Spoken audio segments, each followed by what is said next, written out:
Hey, if you think Stonehenge is one of the oldest stone monuments ever, well, let me introduce you to Göbekli Tepe. Buckle up, we gotta travel to Turkey to meet this really old guy. Yeah, he's too old to travel. Jokes aside, Göbekli Tepe, an archaeological site located in southeastern Turkey that dates back to the Neolithic period, around 10,000 BCE. It's considered to be one of the oldest and most significant archaeological discoveries in recent times. The site consists of a series of circular and rectangular structures made of stone pillars. Yeah, it does look like its younger brother Stonehenge. Some of those pillars are decorated with intricate carvings of animals and other symbols. Now, you maybe wonder, hey, why on earth did they make such a fascinating building? What was its purpose? Sorry, I got no answer for that. The purpose of the site is still unknown, but it is believed to have been a ceremonial center for the ancient people who lived in the area. The discovery of Göbekli Tepe has challenged long-held beliefs about the development of human civilization, as it suggests that complex societies may have emerged much earlier than previously thought. Okay, pack your stuff, our travel's just started. Next destination, Masada. It's an ancient fortress located in Israel on a plateau overlooking the Dead Sea. Hey, look at that view, spectacular, huh? It was built by King Herod the Great in the 1st century BCE, and it was very smartly built. Within the fortress, there were various facilities such as storehouses, barracks, a palace, and a set of cisterns capable of holding approximately 40,000 cubic meters of rainwater. People living there believed that the collected runoff from a single day's rainfall could provide sustenance for over 1,000 individuals for a period of 2 to 3 years. Access to the fortress was limited to 3 steep and winding paths leading up to fortified gates. Still, at one point, the fortress was occupied by people who had fled Jerusalem after the city was captured by the Romans.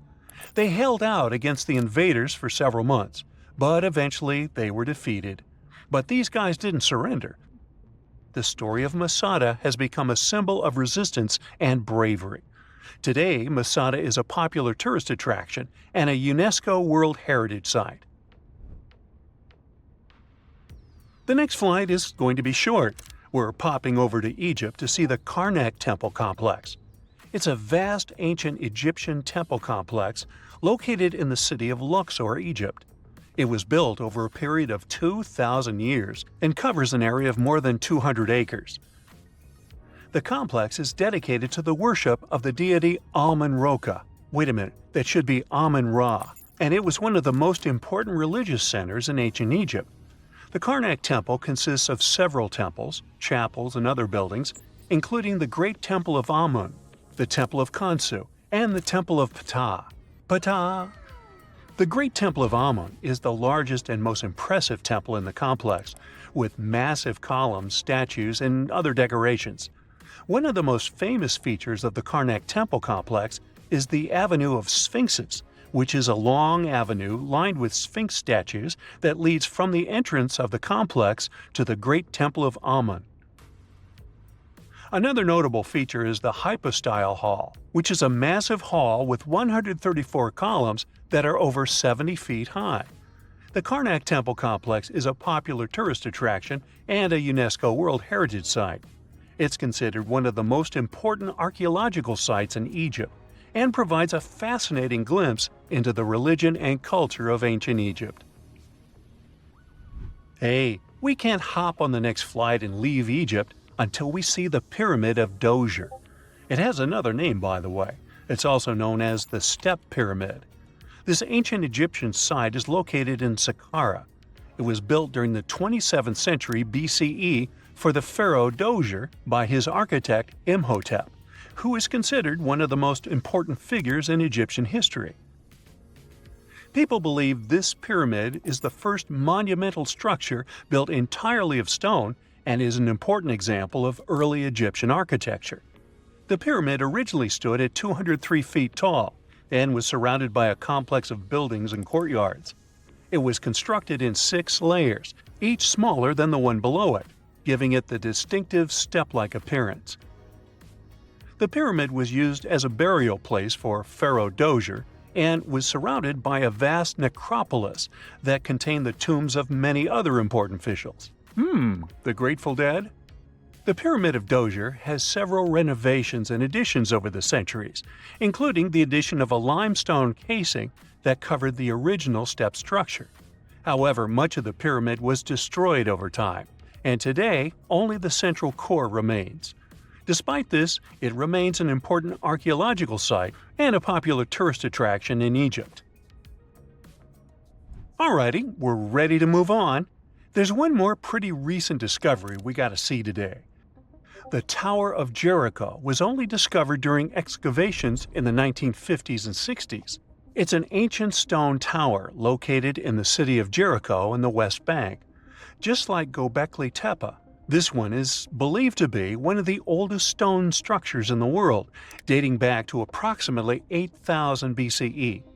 The tower stands at over 28 feet tall. It's made up of two main sections, an inner tower and an outer tower, which are connected by a series of stairs. The purpose of the Tower of Jericho is not entirely clear, but it is believed to have served as a defensive structure or a watchtower. It may have also had religious significance, as it was located near a sacred spring. The Tower of Jericho is a significant archaeological site and has provided valuable insights into the early history of human civilization. It's open to visitors and is a popular destination for tourists interested in ancient history. Now, this ancient site even got attention from Netflix, and they made a movie where the action takes place in Mohenjo-Daro. This site was a major center of the Indus Valley civilization in present-day Pakistan. Mohenjo-Daro was one of the largest cities of the ancient world, with a population estimated to have been around 40,000 in its peak. Trust me, that must have been a crazy megalopolis back then. The city was notable for its advanced urban planning, with sophisticated drainage and sanitation systems, and its impressive architecture, including the Great Bath and the Granary. Mohenjo-Daro was abandoned around 1900 BCE, and its ruins were only rediscovered in the 1920s. Today, it is a UNESCO World Heritage Site and an important archaeological site for the study of ancient South Asian civilization. We're heading to a teeny-tiny country that has quite an impressive history. Welcome to Malta. The Xigantia Temples are a Neolithic site located on the Mediterranean island of Gozo. They're probably one of the oldest freestanding structures in the world, dating back to around 3600 to 3200 BCE. The temples consist of two megalithic structures, each with multiple rooms and altars. The name Xigantia means giant tower in Maltese, as people believe that only giants could have built such massive structures.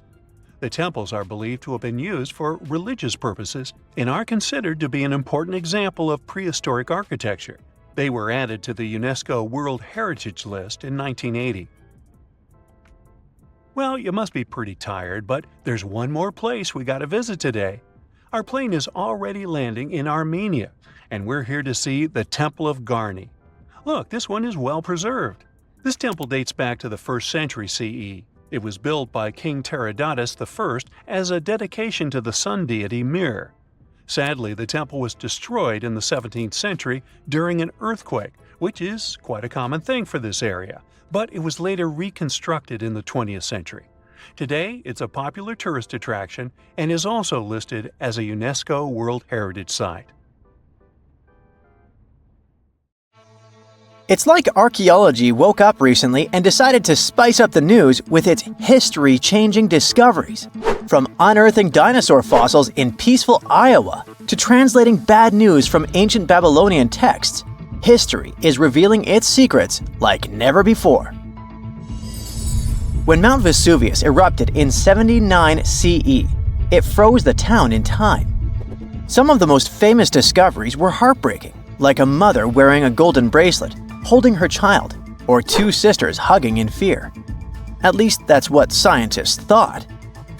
In 2024, advanced DNA tests shattered these long-held beliefs.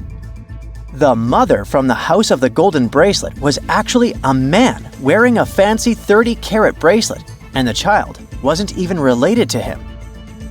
As for the two sisters, DNA revealed one was actually a man, while the other remains a mystery. Some speculate they were lovers, but the truth is still buried in time. Speaking of rewriting history, another shocking revelation comes from ancient Babylon. Recently, archaeologists translated 4,000-year-old texts that turned out to be heralds of terrible news.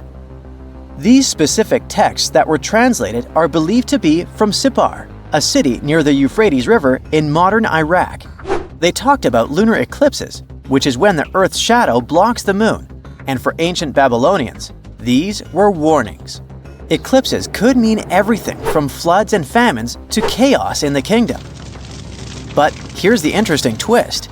Babylonians also came up with clever ways to cancel these bad omens, like calling in priests to perform rituals, or consulting oracles for advice. These ancient astrologers took their job seriously, since it wasn't just about stargazing, it was about keeping the kingdom safe. Augustus was the first Roman emperor, so we can say he was a big deal. Archaeologists have already found ruins of the villas where he partied, but now they think they found his final resting place. In a place near Naples, they found an old structure buried under a villa. They found the equivalent of a modern heating system, something that was probably used to draw warm baths. They also found shelves filled with ancient jars, suggesting the site later became a temple. They're still not sure this was Augustus's last home, but if confirmed, this would be a big deal for world history. While ancient Rome is surprising us, the famous Nazca lines in Peru are also revealing hidden details. These massive geoglyphs, created thousands of years ago, have only been partially studied until now. Scientists trained artificial intelligence to help them scan 243 miles of terrain. With AI's help, they identified over 300 new motifs, including llamas, stick figure people, and strange heads. The algorithm, originally developed to decode charred scrolls from Mount Vesuvius, has doubled the number of known glyphs. The past is getting a serious digital upgrade. Meanwhile, in Bulgaria, archaeologists made a surprising discovery in a place few would expect: a sewer. In 2024, researchers unearthed a nearly intact 6.8-foot-tall marble statue of Hermes, the Greek god of travelers and trade, hidden beneath layers of soil. Experts believe it was placed there for safekeeping after an earthquake in 383 CE damaged the city's infrastructure. At that time, paganism was declining and Christianity was rising as the Roman Empire's official religion. Many pagan idols were being destroyed, but it seems some locals secretly preserved their deities by hiding them underground. Searching the bottom of the River Thames is probably worse than looking under your bed. The riverbed collects all kinds of discarded treasures, including a legendary typeface. In the early 1900s, two men created the Doves typeface for printing books, but after a bitter falling out, one of them threw every single metal letter into the river. A century later, in 2014, a designer trying to revive the typeface began searching for the lost letters. In just 20 minutes, he started finding them. With the help of divers, more were uncovered, and today, some of the lost letters are on display in a museum. Not much goes on in Iowa, which is why finding a huge 13,000-year-old mastodon skeleton made headlines. In 2022, a researcher received a photo of a massive femur believed to belong to a prehistoric animal. It took 2 years to secure funding for excavation, but in 2024, archaeologists finally dug in. After 12 days of work, they uncovered a well-preserved mastodon skull, the first ever found in a Midwestern state. This discovery would make Indiana Jones jealous, especially since it happened in Petra, the ancient Jordanian city featured in one of the movies. Archaeologists uncovered a 2,000-year-old chamber beneath Petra's treasury, containing at least 12 skeletons, along with iron and bronze artifacts. The chamber, built by the Nabateans, sheds new light on their afterlife practices, which remain largely mysterious. One of the most intriguing finds was a ceramic chalice clutched by one of the skeletons. Back in Peru, archaeologists made a groundbreaking discovery that turned Peruvian history upside down: a female ruler. At the 1,600-year-old site of Panamarca, scientists uncovered a throne room decorated with colorful murals. These murals depict women spinning and weaving, men carrying a crown, and even a crowned woman speaking to a birdman. The discovery suggests that Moche women weren't just spiritual leaders, but rather had real political power too. Tiny houses are mainly a modern thing, but archaeologists think they found one in ancient Pompeii. Unlike traditional Roman homes, which had grand atriums for entertaining guests, this house had none. But what it lacked in size, it made up for in artistry. Inside, scientists found a painted altar decorated with birds of prey, sparrows, snakes, and plants. The altar held ceremonial items like a lamp and an incense burner, still holding traces of fragrant herbs. In 2021, researchers scanning the Baltic Sea found a massive stone wall hidden beneath the waves. The Blinker Wall, stretching over 1.5 miles, could be Europe's oldest man-made structure. Sitting 68 feet below the surface, it's built from around 1,400 small stones placed between 300 giant boulders, some weighing up to 142 tons. Dating back over 10,000 years, the Blinker Wall predates Stonehenge and France's Karnak stones, meaning it was likely built when the area was dry land. Scientists believe it may have been a reindeer hunting tool, guiding animals into a lake where hunters could strike. Oh, and then there's the granite slab that was found in Egypt's Abydos area. At first, it was thought to belong to two important people from ancient Egypt, but a recent discovery showed it was actually part of the sarcophagus of Pharaoh Ramses II, one of the most famous Egyptian rulers. A researcher found a special engraving on the slab that had Ramses II's name on it. Ramses ruled Egypt a long time ago, and after he died, his tomb was looted, so his body and belongings were moved around a few times. This new discovery shows that after Ramses' tomb was robbed, some of his things were used again. The finding also teaches us that ancient Egyptian tombs were often looted, and the things in them were reused. Recently, something unexpected happened during a dig in Norton Disney, back in England. While searching for ancient coins and brooches, a volunteer from the Norton Disney History and Archaeology Group stumbled upon a mysterious Roman dodecahedron. This small hollow object, made of copper alloy with 12 pentagonal sides, was buried for 1,700 years, but was surprisingly well preserved. Though over 30 of these strange objects have been found in the UK, no one knows for sure what they were used for. Some think they might have been measuring tools or calendars, while others believe they were used for rituals. The Norton Disney Group thinks these dodecahedra were likely symbols for religious ceremonies, as many show no signs of wear from daily use. Whenever you hear about ancient ruins, you almost never picture them being suspended somewhere, or just randomly hanging on the branch of a tree, right? In fact, for most of the ancient artifacts we have exposed in museums all over the world, archaeologists did quite an impressive amount of digging. You see, buildings have this funny way of fading away over time if not properly taken care of. Sometimes we need to reuse some building materials, so an older construction may be sacrificed in the process. Other times, houses are abandoned, and once they are exposed to the elements on the surface, like rain or sunlight, they don't really stand a chance. Some just simply crumble away due to good old erosion. So the only way a piece of architecture can survive the test of time is if it's somehow gotten buried deep down. Now, how did they end up buried in the first place? Well, it's quite the comedy of errors. Ancient cities had a habit of gradually raising their ground level like a kid adding toppings to their ice cream sundae. You see, these settlements were always busy collecting food and building materials to keep up with their ever-growing population. But hey, who has time to deal with waste and rubbish? It wasn't exactly high on their to-do list back in the day. So when it came to building new houses, ancient civilizations found it much easier to save their sweat and tears by piling up the rubble and constructing right on top. But that's not all. Rivers would also occasionally flood and deposit a layer of sediment on the city floors, further encapsulating those ancient constructions. And in those dry regions like the desert, where the wind likes to show off its sand and dust dance moves, you can bet it was a constant struggle to keep the establishments clean. One hilarious example is the Sphinx, which had its head buried in sand until a group of archaeologists unearthed it in 1817. Some ancient towns eventually got covered up because they were completely abandoned.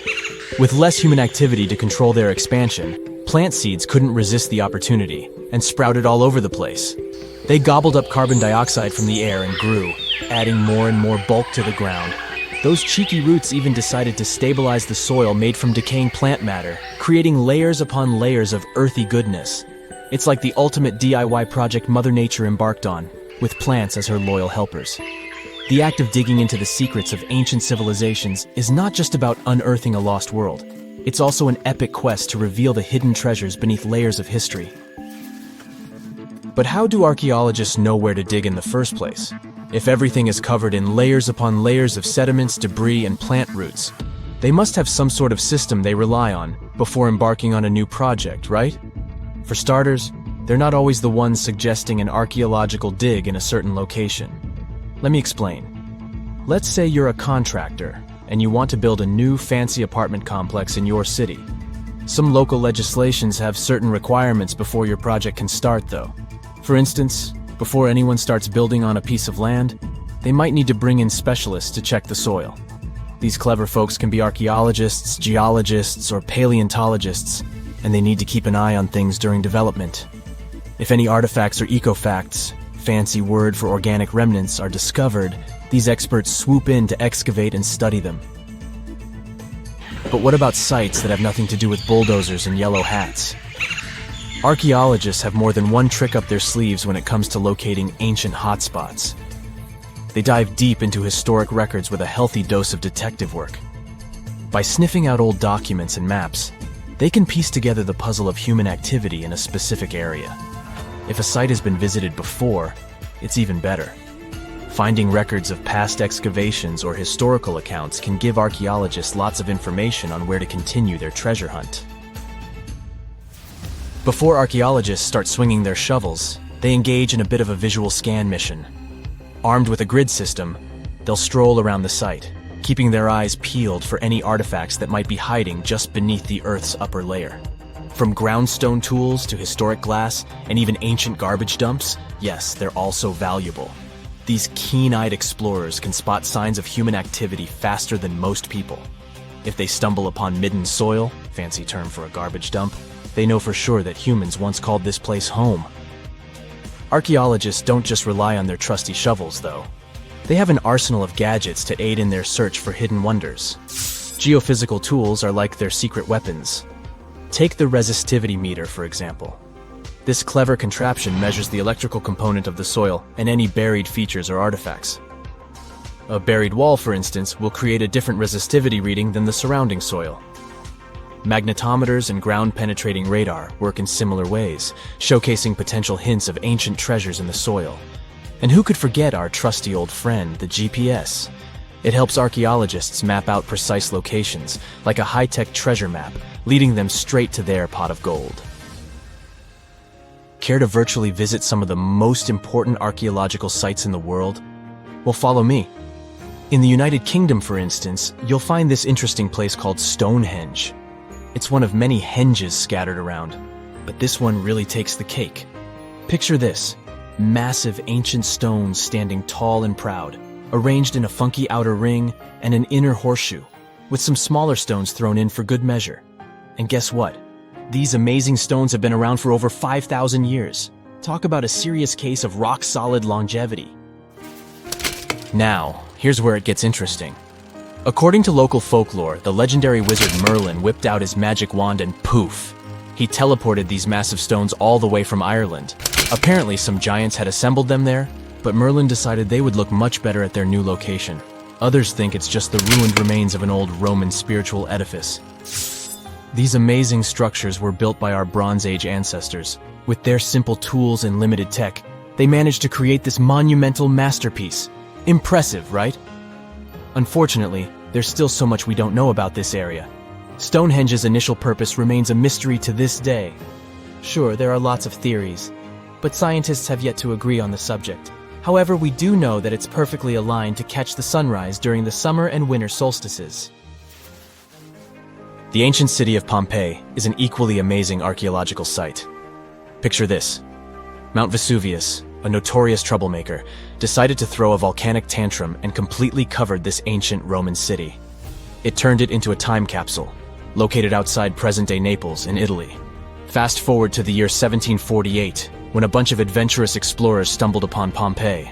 Lo and behold, they discovered a treasure trove of well-preserved goodies: streets, houses, food. Probably a bit stale by then. Blingy jewelry, fancy sculptures, colorful frescoes, everyday household items, and even animal and human remains. It was like an epic archaeological party. From the looks of it, Pompeii had it all.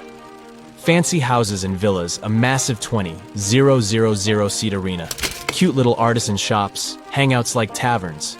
And let's not forget the saucy spots like those luxurious bathhouses for some intense pampering. There's also the Sanctuary of Apollo, where people used to gather for their daily dose of worship.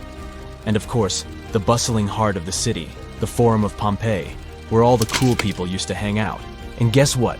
Pompeii is so cool that it made it to UNESCO's World Heritage List back in 1997.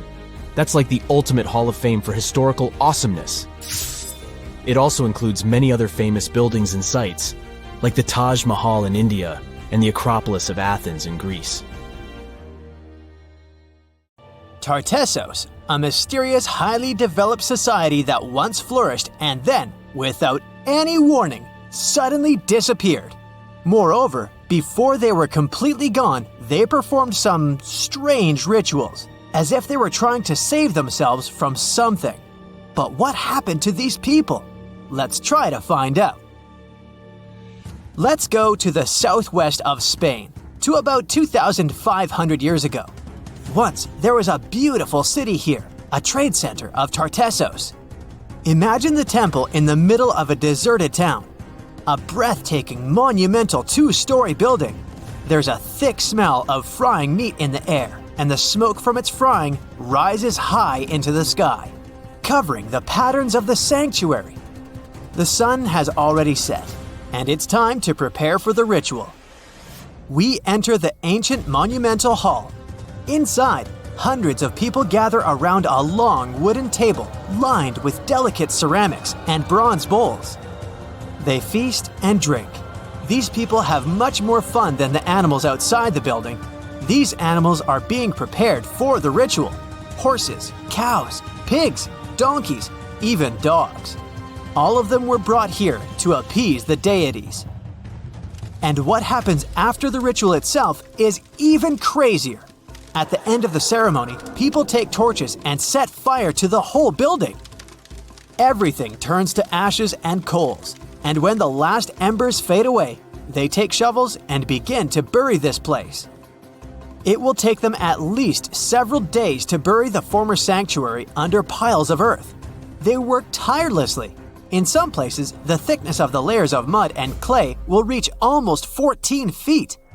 And then, these people, the last known Tartessians, just leave this place and disappear from our world forever.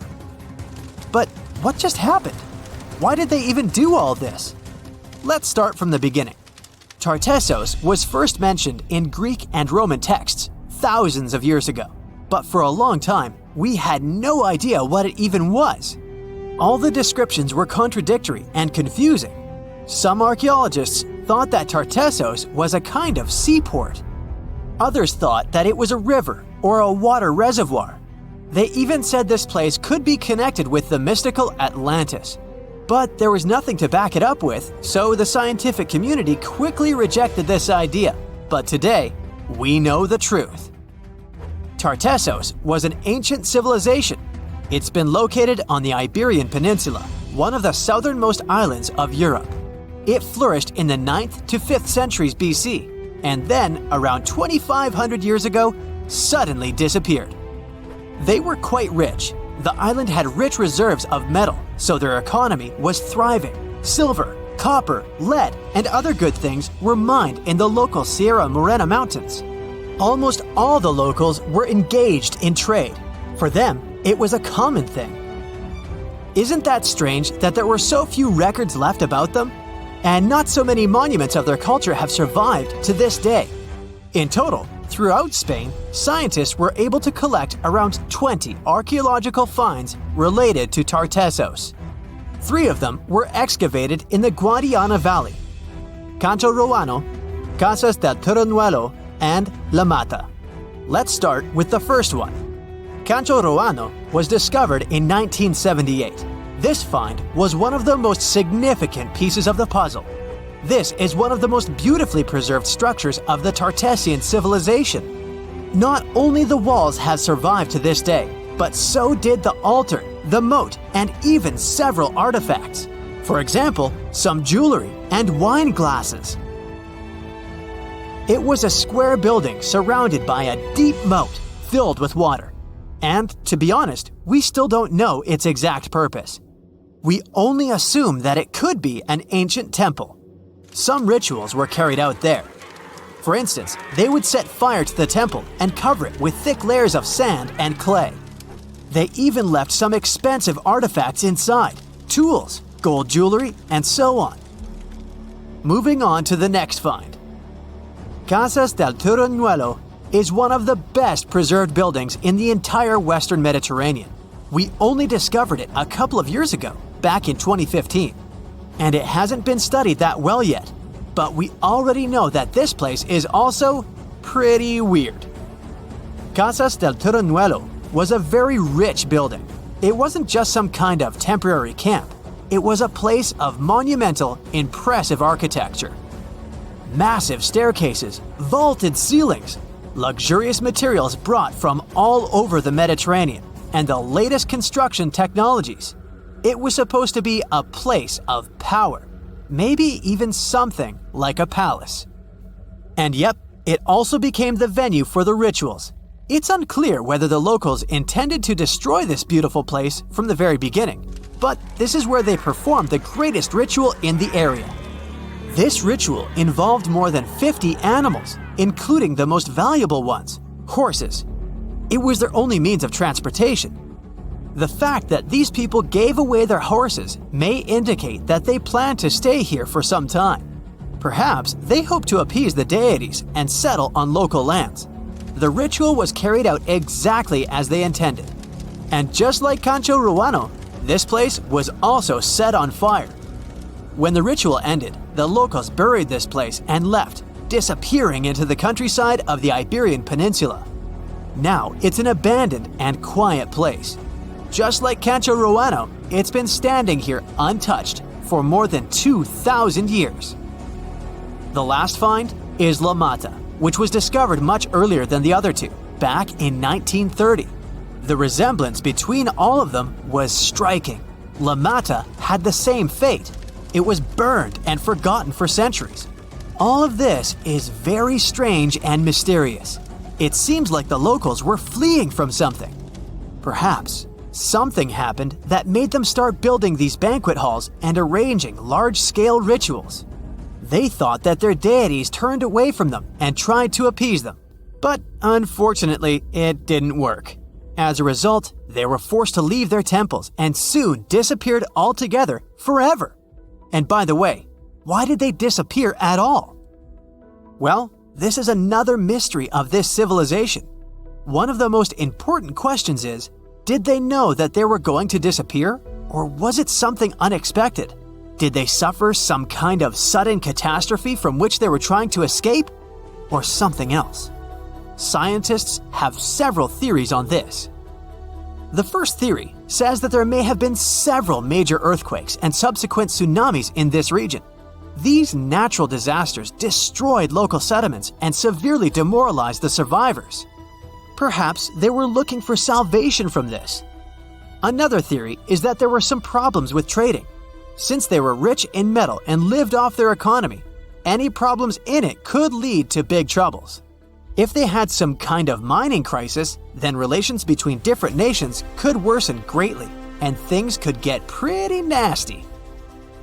The truth probably lies somewhere in the middle. The most current theory says that around the 6th century BC, a large-scale tsunami hit the port. This greatly damaged the economy, which worsened the relationship between Tartessos and its neighbors. In any case, this seems to be speculation. This place is like a dream come true for archaeologists.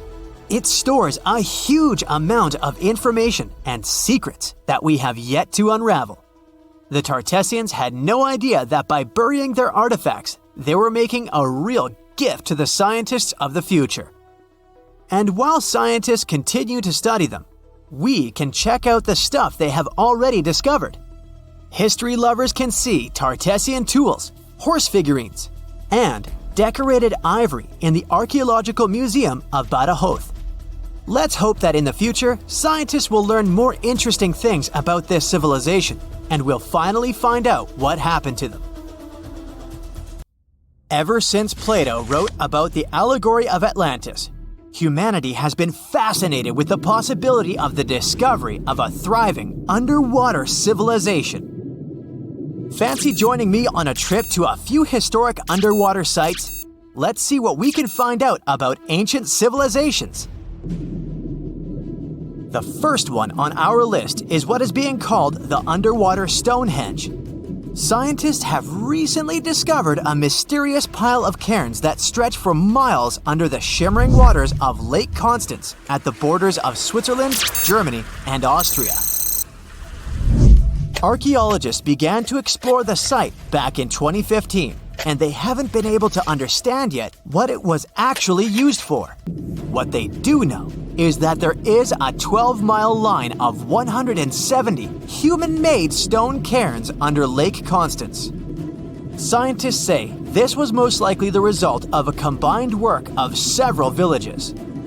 The cairn site was probably used for some collective purpose. The formations are huge. Some of them are several dozen feet wide. The most amazing discovery so far is that the site dates back to around 5,500 years ago. Now, what were we humans doing back then? We were living in the prime years of the so-called Stone Age. We were beginning to make artifacts from stone and use them to hunt and eat. Can you imagine what a knife and fork might have looked like back in those days? It's no coincidence that scientists call this site the underwater Stonehenge, though. Both sites are believed to have been built around the same period of time. You see, Stonehenge dates back to around 3,100 BCE. Both sites carry the distinct characteristic of stone monuments built in a circle. Not to mention the fact that scientists also haven't figured out why on earth our early ancestors would feel the need to build a monument such as Stonehenge. Well, the mystery of Lake Constance hasn't been solved yet. Who were the Neolithic people from this area? And for what purpose did they go through such an amount of work and effort to build this huge stone site? Next, we're taking you on a tour of the Ryukyu Islands just off the coast of Japan. You're diving deep down to an archaeological site. But I should warn you, the waters of the Pacific Ocean are far from smooth. It doesn't take long before you see a huge structure, thanks to the sunlight shining down on the seabed. At first, it looks like Machu Picchu's ruins located across the globe in Peru. As you approach the site, you slowly figure out its forms. A pyramid-shaped structure, arches, staircases. It's something that could have easily been a palace or a castle. Could this be a sign of human activity? What you've just seen is known today as the Yonaguni Monument. It also goes by the name of Japan's Atlantis. The entire monument is about the size of 5 soccer fields and the height of a 5-story building. Its most surprising feature is its expanse of terraces. explorers and scientists believe that Yonaguni might be 10,000 years old. But whether it's a human-made structure or a natural formation is still under debate. For Japan's top marine geologist, Professor Masaki Kimura, Yonaguni is the heritage of a lost civilization. Kimura has dived to the bottom of the ocean to explore the ruins over 100 times over the past 10 years. According to him, there are clear signs of human activity down there. On the monument's surface, there is a triangle-shaped concave that is a historical symbol of water fountains in the region. There's also a giant turtle carved on the eastern side of the structure. And, according to Kimura, turtles have an important cultural meaning. Several pieces of stone tools have been recovered from the site. Their estimated age is around 10,000 years. However, not all scientists support this theory. For many, Yonaguni is the result of thousands of years of erosion. The fact that the monument is composed of one massive rock leads them to believe it's not human-made. The defined edges and flat surfaces resemble a natural formation in Northern Ireland, known as the Giant's Causeway. The basalt columns look like the ruins of a palace, but they're actually the result of volcanic activity in the region. Now, you're flying to the coast of Greece, 4 hours away from Athens. More specifically, you're in the Peloponnese Peninsula. You dust off an old snorkel and head for a free dive on a bright sunny day. Sometime into the dive, you start noticing patterns on a seabed. 13 feet below the surface, outlines of familiar objects start to appear, one by one. As you continue swimming, what looks like the outline of an entire city emerges in front of your eyes. Are you wondering how water could have taken the whole city? Rocks are perfectly aligned into what appears to be the foundation of a building. This is Pavlopetri, an ancient city you've probably heard about for the first time. It was discovered by Nicholas Fleming, a British oceanographer, when he was on vacation in Greece. He had heard rumors about Pavlopetri's existence and indeed found several artifacts on the seafloor. He went back to the area a year later with the team. They found a site filled with pots, storage vessels, and tools. A kernstone, for instance, is a tool used for grinding grains and turning them into flour.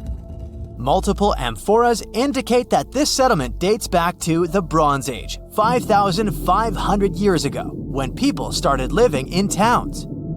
The settlement is believed to have existed for over 2,400 years.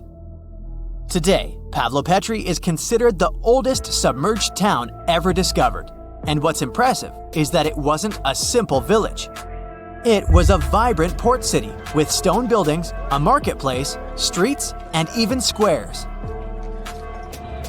The next stop on our voyage is one of today's most famous underwater cities that has been turned into an archaeological park. The city of Port Royal in Jamaica exists only below the surface, but in 1692 it was one of the wealthiest cities in the Western Hemisphere. Port Royal was the center of the British Empire at the time and an important trade city that attracted people from all over the region. It was also home to real-life pirates of the Caribbean.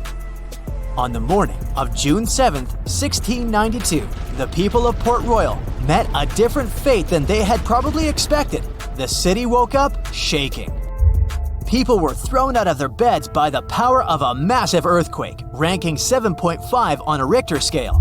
One survivor said he had seen Earth opening up and swallowing the whole town. What he said could be true, as the city was mainly built on sand. The ground swallowed buildings, roads, you name it. Geysers erupted, and finally, waves as big as 10-story buildings hit the city. About 33 acres of the city disappeared under the water. Amazingly, most of its 17th century remains are still in good condition under 40 feet of water. Archaeologists have found taverns, storage rooms, kitchens, and recreational buildings used for diverse purposes. You can also see a grand lion statue, a submerged bridge, and many picturesque arches. Of course, I saved the best for last: India.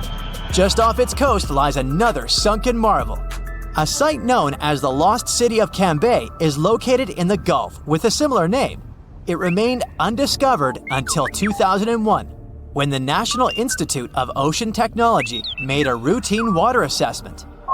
With the help of sonar technology, which sends a wave sound to the bottom of the sea, they found something far beneath the surface. Images showed well-defined geometric shapes spread along a 5-mile stretch. The remains date to more than 9,500 years ago, meaning this civilization was lost at around the end of the Ice Age. Debris recovered from the site included construction material, pottery, beads, sculptures, and even bones. Scientists argue whether these artifacts are indeed from the site, but if they truly are, then the lost city of Cambay might be the oldest civilization in the world.